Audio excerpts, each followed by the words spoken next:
Hey team, welcome to this next YouTube video. Today we're going to talk about the claw grip, how to correctly use the claw grip, and maybe some disadvantages of the claw grip as well.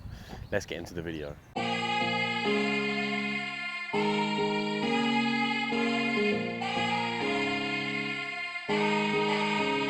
So the claw grip is a fairly new grip in the putting world. I think it's a really good grip. Firstly, I think it's really good for reducing the dominance of the trail hand, because the trail hand's usually the dominant hand, which can cause too much flicking of the wrist, and it obviously does really eliminate that, just because we're basically hitting it with one hand. We've basically got one hand on the putter.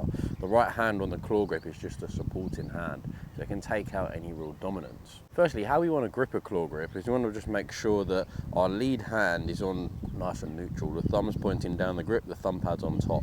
Then our right hand's going to sit just underneath. Now it can either sit on the side or it can sit fully over, so you can have all four fingers over, or some golfers like to have it more underneath here.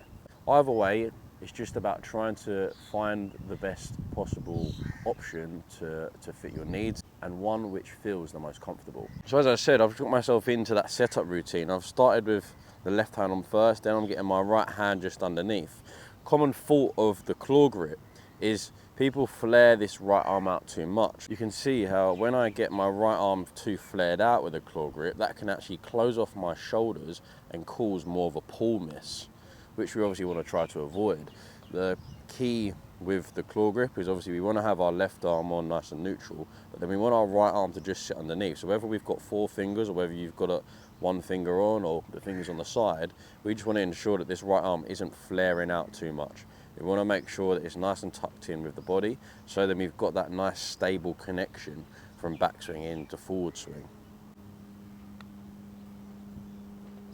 And then I can really feel that I can stroke it nicely with my body, because my arms are a little bit more tucked in. Now I'm feeling like I'm using the top of my back and my shoulders to really stroke the putt.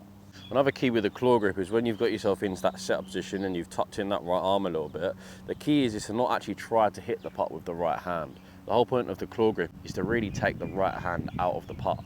So the feeling is, when we've got ourselves into this setup position, we want to be feeling that most of our pressure is on our left hand, and then we're really using our shoulders to hit the putt. We're trying to eliminate the hands, and that's kind of the main benefit, as I said, of the claw grip, because it just allows for a bit of a nice smooth flow. It allows for us to not use our hands as much, and it just allows for us just to really try and focus on keeping that club nice and neutral and that face nice and neutral as well. Not too much action going on throughout the stroke, keeping everything really calm. So if you're someone that struggles with, say, wristiness in the stroke or right hand dominance in the stroke, then maybe the claw could be a nice option for you, just because it will really calm you down. It will slow down that tempo, and it will just allow you just to keep that face nice and neutral. It does take a little bit of getting used to. That's probably one of the main downsides of the claw grip. The first few putts you get is going to feel a little bit off, so it's just about recalibrating yourself and getting yourself into the habit of just having pretty much one hand on the putter. Finding what you like, whether you like 2 fingers on the grip or 3 fingers or 4 fingers, or the hands more underneath the grip. Finding which sort of style suits you best, and then going from there. With the claw grip, not only is that right arm flaring out one of the things that we want to try to avoid, but also with the claw grip, when we're using it, we only really want to use it, say, 15 feet and in. We don't want to be using it more than 15 to 20 feet and out. The reason is, as I said, we've only got pretty much one hand that's solid on the putter. This hand's controlling the stroke along with our shoulders and the top of our back. So the right arm is really just supported. So pretty much when we've gone from a conventional grip into a claw grip, we've taken out maybe a good 30 to 40% of the power that we can get in the stroke and the momentum that we can build up, especially in the backstroke. So that's why the claw grip should only really be used from that mid to short range. I don't think the claw grip is great for them long distance putts, just because you've really got to work hard just to get that speed with the left hand, and that's going to be most people's weaker hand and least dominant hand, so it's just going to be hard to ever build up that power. And then it can kind of make the stroke worse, because if you have quite a slow and weak backstroke because of the claw grip, then you're going to end up flicking it through, and then you're basically going back to square one. So I'd always suggest only use the claw grip when you're inside that 15 feet range, and then when you're outside the 15 feet range, then go to something that's a bit more conventional with both hands on the grip.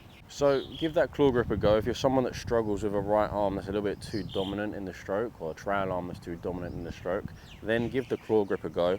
Just make sure you're sitting both hands underneath. Don't flare the claw hand too far out, and then just only focus on the strokes that are inside that 15 to 20 feet range, just because the longer putts, it's going to be hard to get any sort of power. So if you can like and subscribe, I really appreciate it, and I'll see you next week.